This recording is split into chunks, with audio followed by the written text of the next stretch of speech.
April the 12th, 2017. It's a special day to me.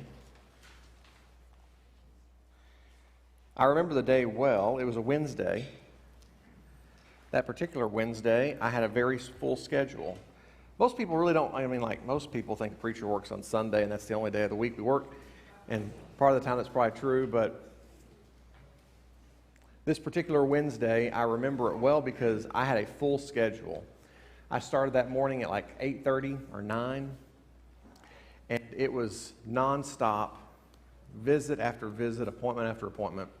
I remember that Ashley got off work at 3:30 or 4, whenever you got off work. I don't remember when exactly the time, but I remember about the time that she was getting off work, I had an interview with the newspaper. And this reporter showed up to the church building to do this interview. And I know the interview is about something about religious leaders that are influencing the community. And so I was one of the people that they selected to interview.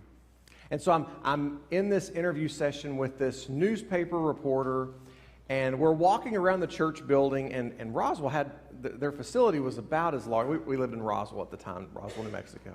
Had a facility about the similar size as this. So me and this reporter, I think his name was Michael or Gabriel. He had his name changed so that he could match one of the archangels.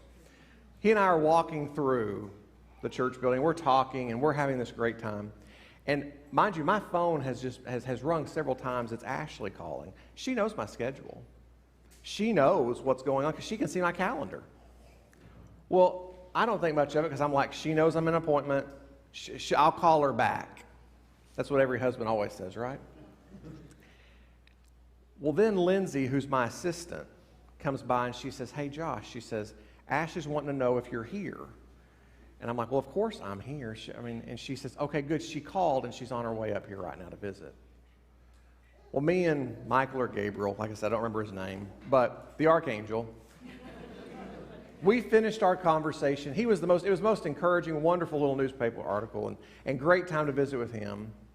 But I get to thinking, why is it so important for her to find me today? Like, why is it so important for her to come up here? Like, it's Wednesday night. What happens on Wednesday night?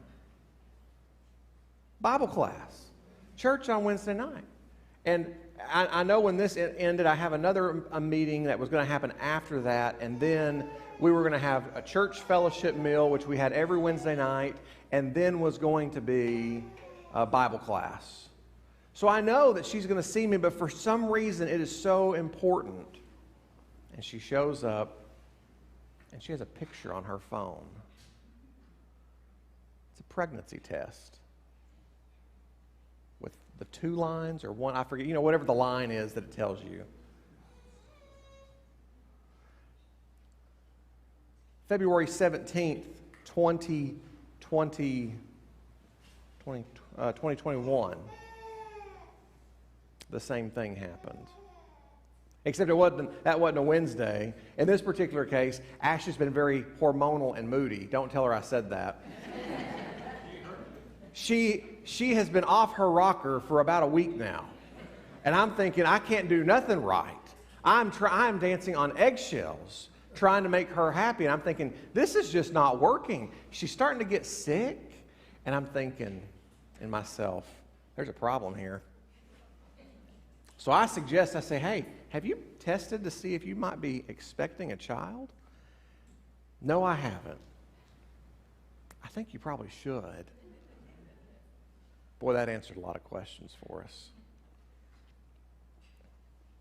Those are 2 very special days to me. I think you may understand why they're very special. Some of you may share similar stories. And if you don't share that story exactly, some of you may share stories that maybe are from close family members or from relatives or from friends, people whom you would consider like your family. And I remember the early OBGYN appointments. I got to go to them. And it's interesting when you're the dad that goes to those first appointments, and even every appointment since then, is they always separate you at first. They put the dad in a different room and the mom in a different room. And the question that's always asked to Ashley is, are you in a good, like, are you in a supportive, are you in an abusive situation? Because if not, then it's like, this is the time to tell. The guy's not going to hear. But I remember that first appointment we show up to on both occasions, her doctor in Roswell and her doctor here. They both show up, and the first question they come in, they sit down, they say, well, test was true, you're pregnant. Are you going to keep the child? Do you plan to keep the child? For us, it was a no-brainer. It was a very easy answer. Why, yes, that's what you're going to do. For us, there was no question that this was going to be a struggle. There was no problem. And as I look at that, I realize that for us, it was not a problem because we were really excited about a child coming into our home, about having our own child, and seeing that, experiencing all of the emotions that go with that. We were looking forward to that. I also know that we had been married at this point 5 years when probably even longer than that when Elliot came along. 5 years, either way. We're well into married life. We've enjoyed all the fun traveling stuff that we wanted to do. We were excited to start a family, and so for us, this was good. We had a good church. We both had good jobs. Everything in our life was well positioned for a child to come in and join our family. On both occasions, a child was a perfect addition. And even in the difficult times, even when we said, man, we really don't know how we're going to afford to pay for this, it always worked out. Some of you may remember your early married years. And you may remember the times when you said, how in the world can we afford another child? And the Lord always provided, did He not? The Lord always provided. And for us, I found that in that same conversation, the Lord's provided.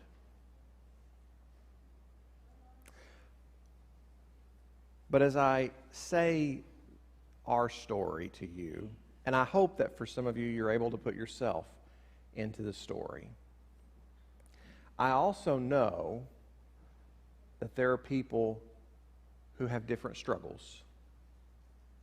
I also know, and I'll use us as an example, not because this was our conversation, but what would happen if we weren't in a good marriage? What would happen if the question was, whenever the doctor pulled Ash and I apart for those opening appointments, what would happen if the doctor said, hey, are you in a good situation? And she was to say, no, he beats me. No, I'm not in a good situation. I'm afraid for my life and I have nowhere else to go, and now I feel trapped. What would happen to us if, let's say, we were starving? Paycheck to paycheck. We were scraping by with whatever we had, and yet we felt that God was not providing. And now the burden, the weight, the pressure of bringing another child into bringing another mouth into our home. You know how expensive babies are? I mean, try finding formula right now.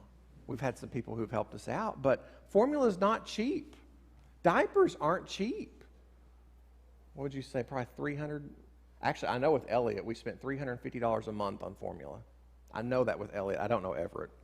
The kid's got to have food, so he's going to eat. But you say, if I am a person of a lower income status who does not have a stable job, who does not have anything in my life that's really structured or planned, let's say maybe Ash and I are younger.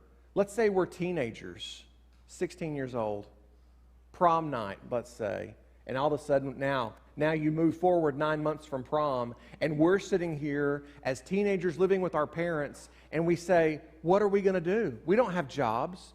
And maybe, this is the sad part, maybe we go and we tell our parents. You know how many parents take their kids down and say, this is going to be resolved right now. We're not going to talk about this. We're not going to let this continue. You cannot bring dishonor on our family this way. And I begin to run the various scenarios, and I actually wrote several of them down. And I realized that in all of these scenarios, the question of keeping the child changes or becomes a very different struggle.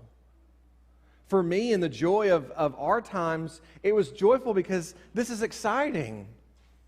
But what if the person having my child wasn't Ashley? What if I goofed up?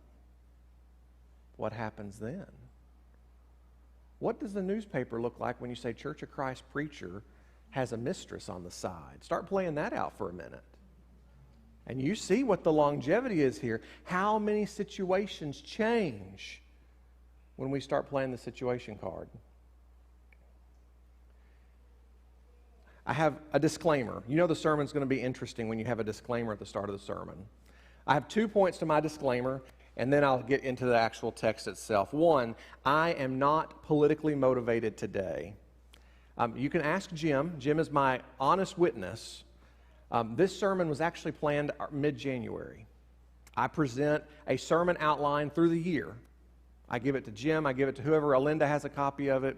I give this sermon outline at the beginning of the year, and it says this is the sermon title roughly, this is the sermon text roughly, and these are the dates that those sermons are going to be preached. These are the Sundays I'm going to be gone. These are I plan it out a year in advance. So today's sermon is not politically motivated. I actually found out Friday afternoon after I'd done a lot of my reading and research for today's sermon that things have changed in our country. And it was like, whew, well, Lord, you had something else planned for today, I guess, but we'll go with it. And by the way, if you're concerned about Josh Watkins and politics, I borderline fall into the passive realm. Or is it passive? Greg remembers the term. Pacifist, that's the word, yeah. I borderline fall into that. I think Republicans and Democrats are both just equally as screwed up as they can be. Okay? So I don't care what side you sit on. I really don't. I think our struggle in the American church is that we've allowed politics to identify us instead of Christianity or Jesus. I think that's a struggle that we balance. And maybe we don't even balance it that well. So I sit in a unique place where I say, look, these are both sides that are just as messed up as each other. And even though one side might vote a certain way or the other side might vote another certain way, when the money starts talking, if you've ever asked me politics, I always say follow the money. When the money starts talking, politics changes. So today is not politically motivated. It was planned well ahead of the whole Supreme Court decision on Roe versus Wade. My second disclaimer point.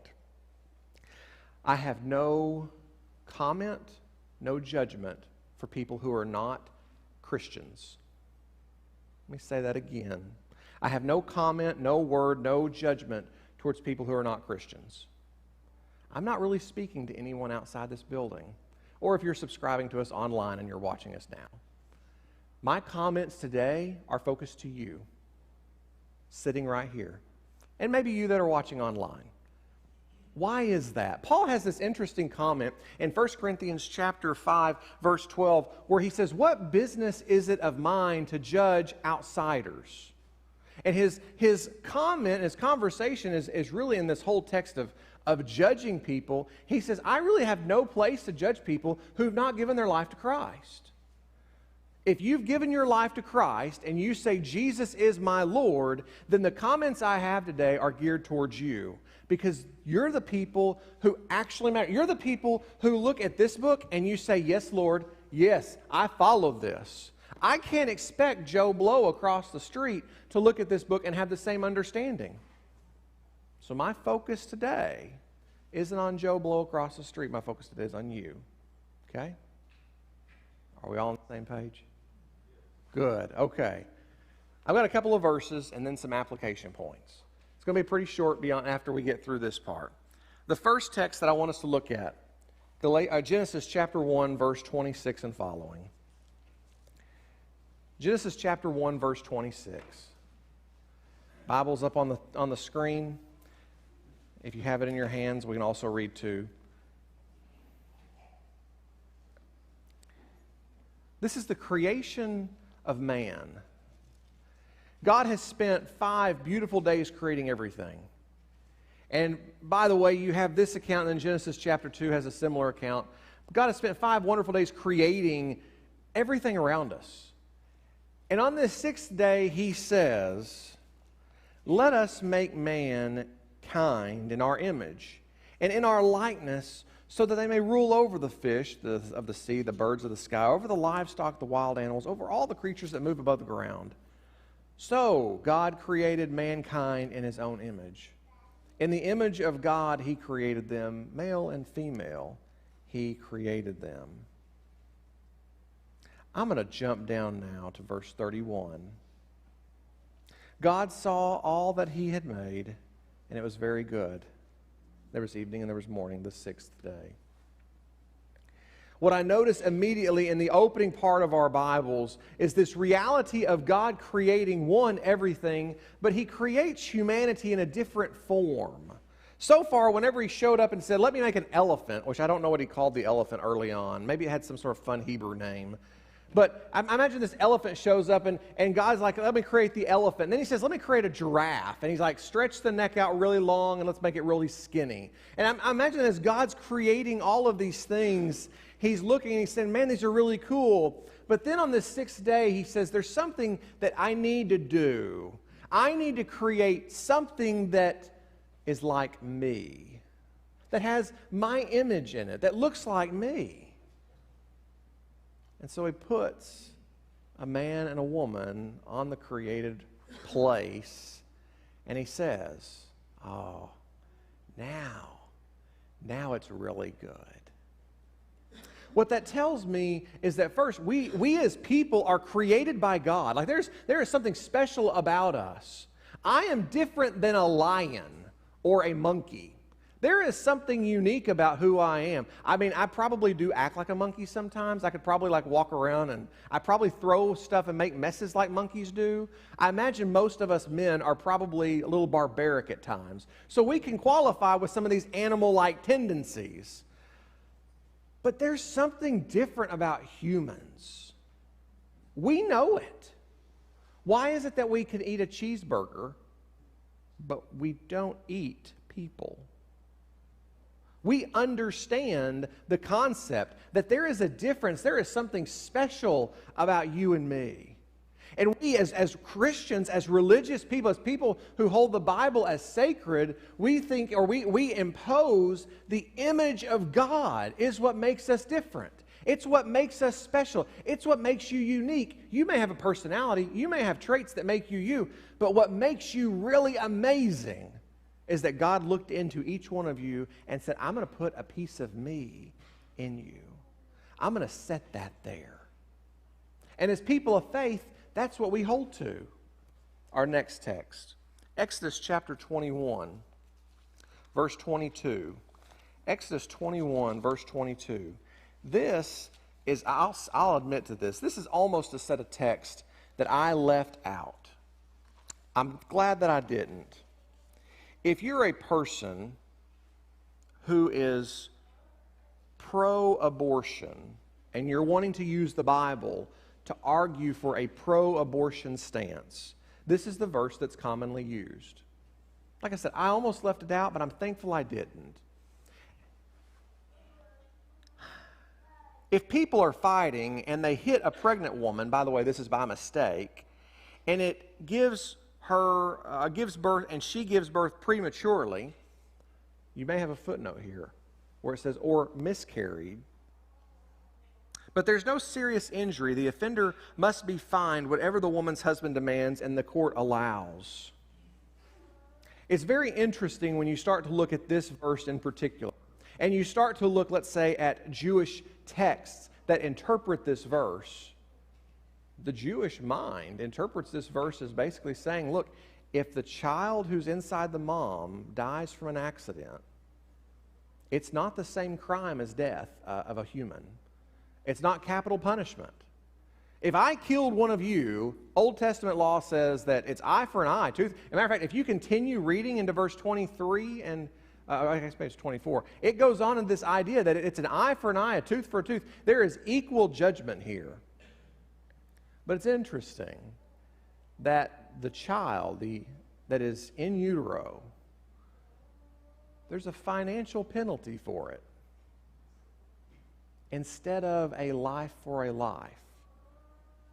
So I want us to come to this understanding that this is a verse that is going to be used, and we see there is still a cost associated with the life of a child. 3 more verses. Psalm 139, verse 13.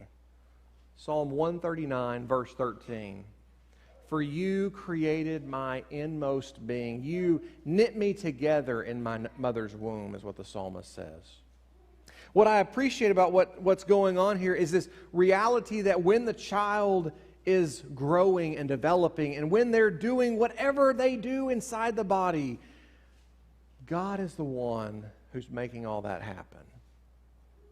And yet again, as people of faith, that's the way we look at it. I have the option as a non-religious person to look at an expectant mother and to say, man, the cells in your body are sure merging together really cool. And I have the option as a non-Christian person to look and to say, this is what's happening. And man, isn't it awesome how evolution worked out? Thousands upon eons of years. I have that option. As people of faith, though, we don't look at it as a conglomerate of cells over evolutionary time period. As people of faith, we look and we say, God is the one that's doing these things. It's much like whenever someone is cured of cancer. Roger, I think you recently had a diagnosis of curance of cancer. You know, we look at people and we say, when you're cured of a disease, when you're cured of an ailment, what do people of faith do? We bless God for it. I have the option of saying, well, you know what, the doctors did this, X, Y, and Z, and they've made me better. I have the option to do that. And it's not a wrong option, but more so, we praise God for it. God is the one who's healed. It's the prayers of people. I talked to Marie just the other day, and she said, the power of prayer. You know you've got prayer in your situation. It's amazing, and we feel the strength that comes from prayer. And so when things happen, people of faith, we put this on God. And we say, God is the one that's allowing this child to grow, that's developing this child, and bringing about new creation into this world. Isaiah 49 and verse 1. Isaiah 49 and verse 1. Isaiah the prophet says, before I was born, the Lord called me. From my mother's womb, he has spoken my name. What does it mean for Isaiah to be called from his mother's womb? I could take that and say that it meant after he was born, and that's not an incorrect interpretation, but what I really see Isaiah saying, and this is just the beauty of poetry, is Isaiah saying is that when I was inside my mama still, God already had a mission for me. He had a call for me. And yet again, Isaiah is a man of faith. He's a man of God. And so as he's looking at this, he's saying, God has appointed me to do some amazing things. And all that happened before I was even born. You know, we did this with Elliot. We didn't do it with Everett. I feel horrible for poor Everett. He just got the short end of the stick because we had another one. But it's like with Elliot, we would like play music, get the headphones and put music, put classical, you know, Bach or Beethoven. It's like we'd play music and I'd get down and talk, be like, hey buddy, this is your dad. You know, we'd do all sorts of stuff. This voice inside the womb idea. We would develop that outside so that the child inside would understand. And Isaiah is using the same language. He's saying, look, before I was even born, God was already a voice in the womb telling me, you're going to be mine and you're going to do some amazing things. People of faith, that's what we look at. We look and we say, this is what is happening. Jeremiah chapter 1, verse 4. Jeremiah 1, verse 4. The word of the Lord came to me saying, before I formed you in the womb, I knew you. Before you were born, I set you apart. I appointed you as a prophet for the nations. Jeremiah is saying the same thing. He says, before I was formed, before you, God, knew me. And this is that deep note. It's not like, oh, hey, we got a child coming and we're going to name him so-and-so. You know, in this case, Jeremiah. Jeremiah says, God, you knew me. You knew who I was. You knew what I was going to do. You knew everything about me, and you planned it out for me. As people of faith, that's what we do. When it comes to topics, the Bible is our source of information. And the Bible is what dictates how we react, what we think, what we say. And so when we look at situations, we see the blessing of God. We see God's provision. We see God allowing, God healing, God dictating.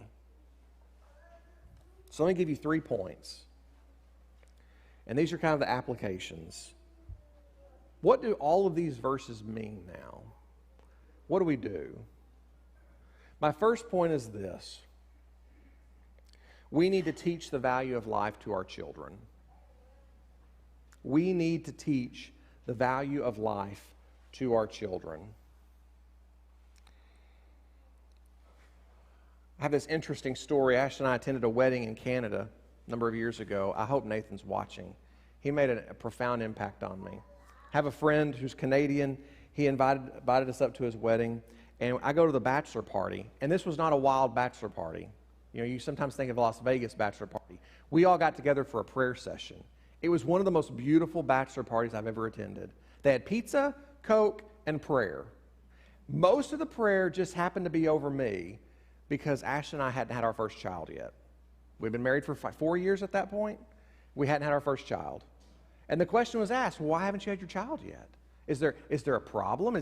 Are you incapable? Like, what's the problem? And I said, well, no, we're relatively newly married, and we're 4 years in, and we'd like to have a child. Oh, you have lack of faith.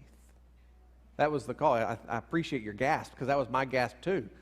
It's you have lack of faith that God won't provide for you. And this, by the way, I later found out these families have like 12 kids. I mean, they're massive families.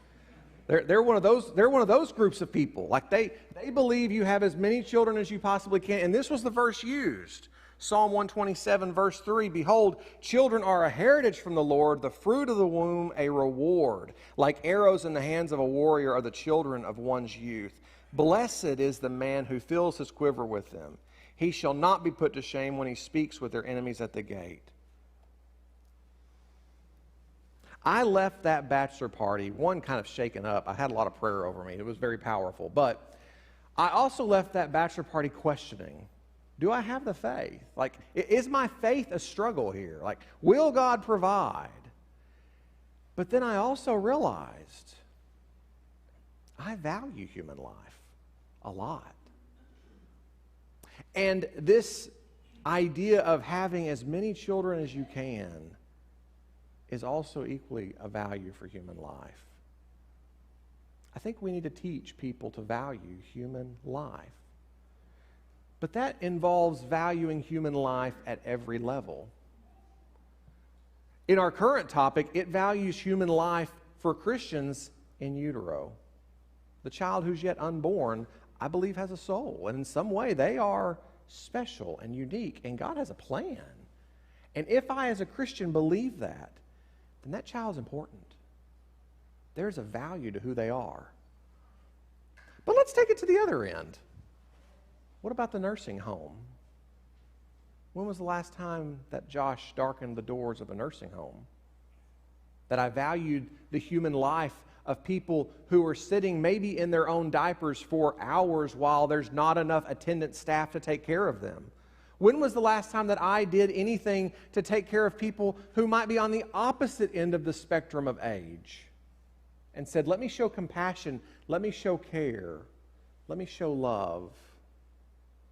What about my care for the veterans?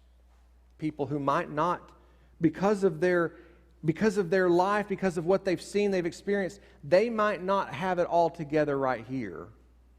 What's my care towards them? Do I have the same concern and the same tenacity for helping them? And I realize that do I value human life becomes a question beyond just the gestation period, the 9-month gestation period. Do I value life for the full gamut that it is? I really struggle with that question because have you seen modern video games?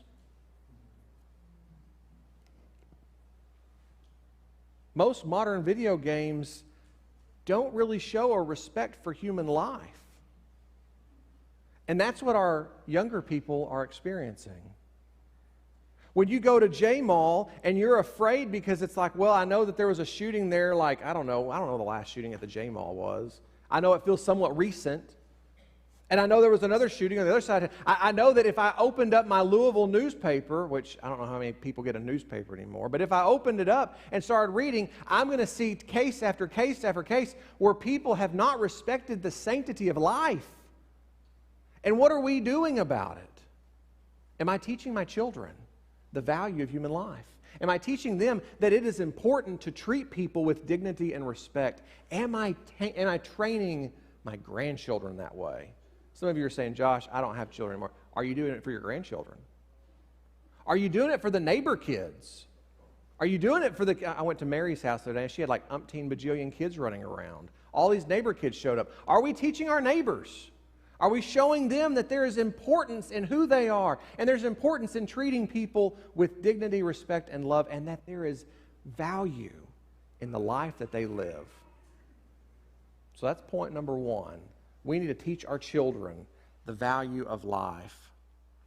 Point number two, we need to teach biblical relationships with biblical boundaries. Do you know where most children learn about the topic of sex is? You could probably take a wild guess. I think you said school, did you? Most kids learn the topic of sex from school. That means mama and daddy didn't teach them about it. That means preacher didn't teach them about it. Youth minister didn't teach them. That means that the first experience that they have with a profound topic that's life-changing comes from some hilljack in their classroom who doesn't know anything about it himself either, except for what dad's Playboy might have taught him or anything else.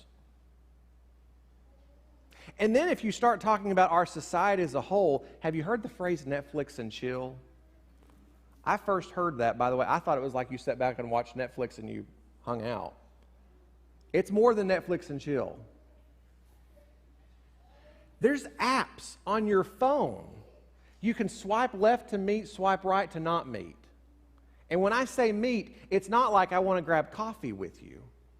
It's I have a desire to hook up with you sexually, and then, oh, by the way, we're going to part ways and it's going to be over. Swipe left, swipe right. And that's the world that we're living in. My mom's visiting town right now, and she shared with us one of her coworkers who that's her weekly thing.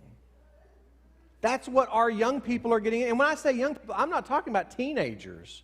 I'm talking, this is 20-year-olds, 30-year-olds. There are 40, 50-year-olds that are out there, and it's swipe left, swipe right, because that's what I'm going to do. We as a church need to start teaching our young people, our old people. Oh, and by the way, if we think this is just a young people problem, STDs are most transmitted in nursing homes. Highest place of transmission, data.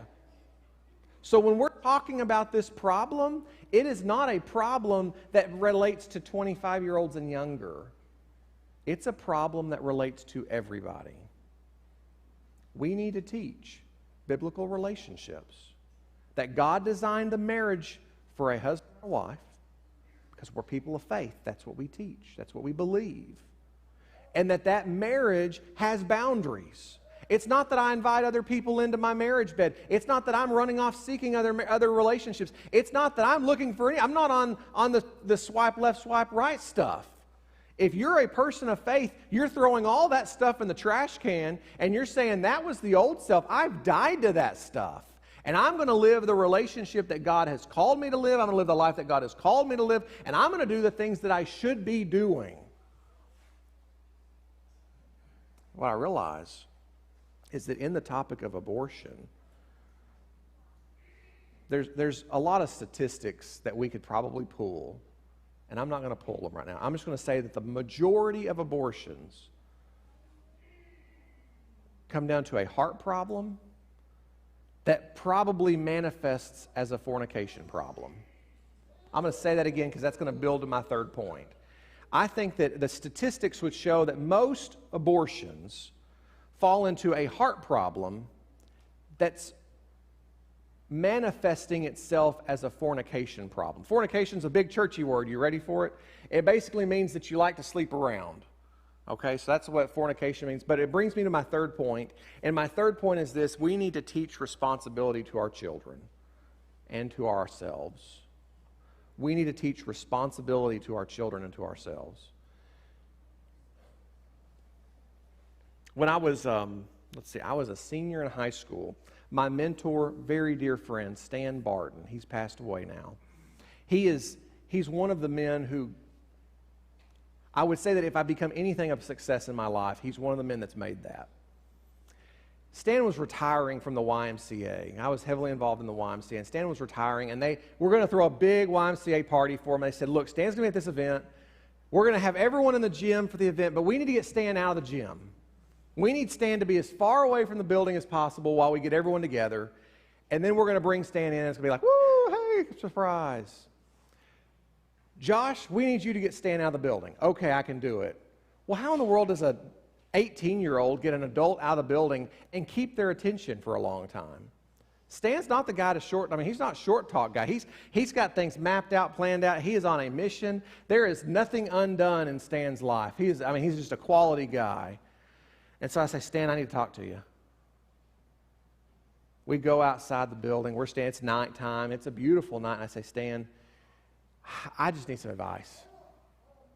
There's this girl, and things got too far, and now she's expecting. Now, if you knew me in high school, I pretty much haven't changed a whole lot.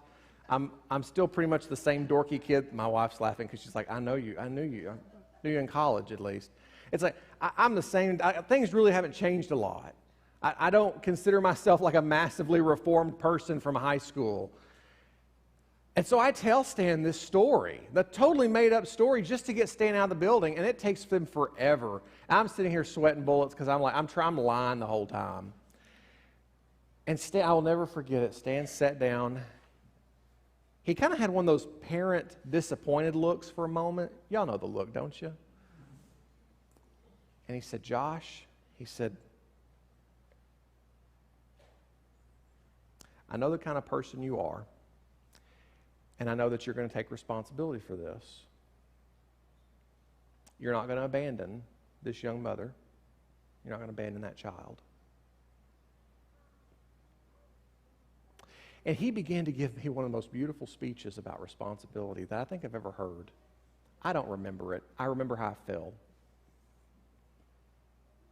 But as I look at that moment and I look at the topic of abortion, greater than just the instance of abortion, I think our big struggle is that we don't teach responsibility to people.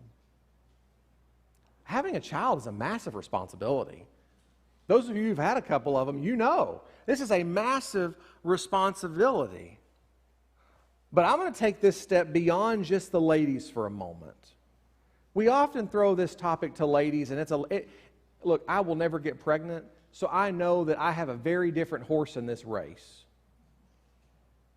But I also know that if we taught our young men not to abandon their responsibilities, if we taught our young men that they have a responsibility to stand for the things that they do, and when they goof ups happen, don't they? How many of you are thankful for goof ups? I'm a product of a goof up.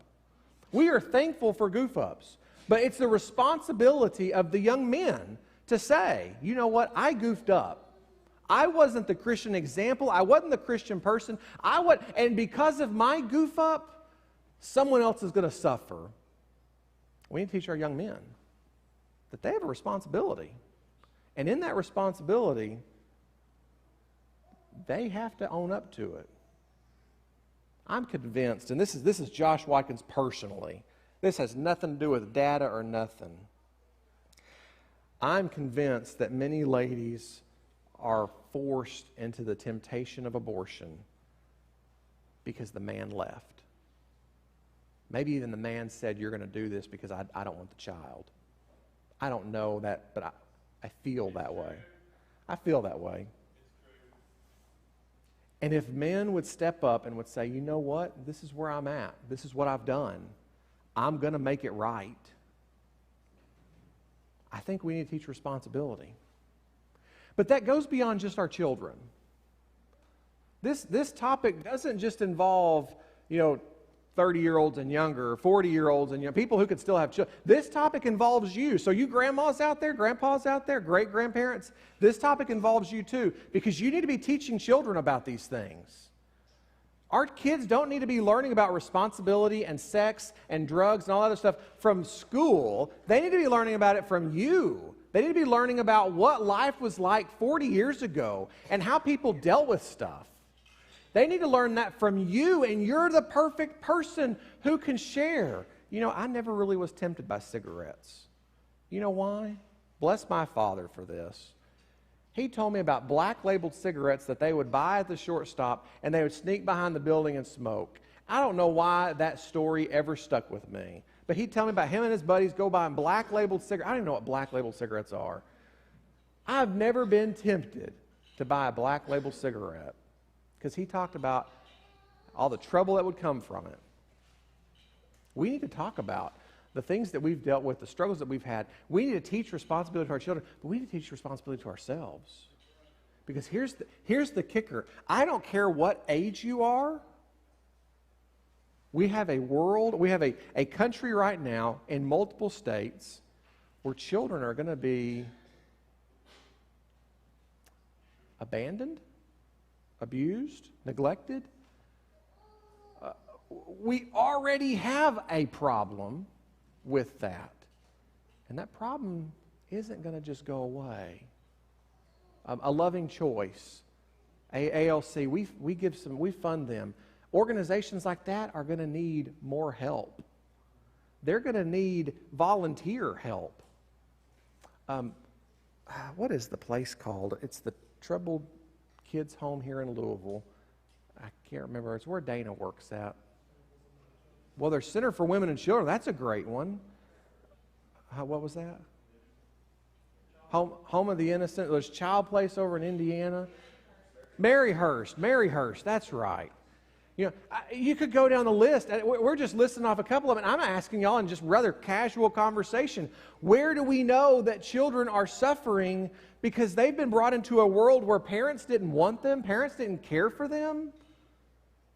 And you're telling me that that's going to be a need that's already a need? And so I'm going to say, if we're going to teach responsibility, and I want to start helping in the world, I want to make the world a better place, my question is going to be, what are you doing to support those kids? What am I doing to support those kids? So, my final point. What if you've had an abortion? What if you've had an abortion?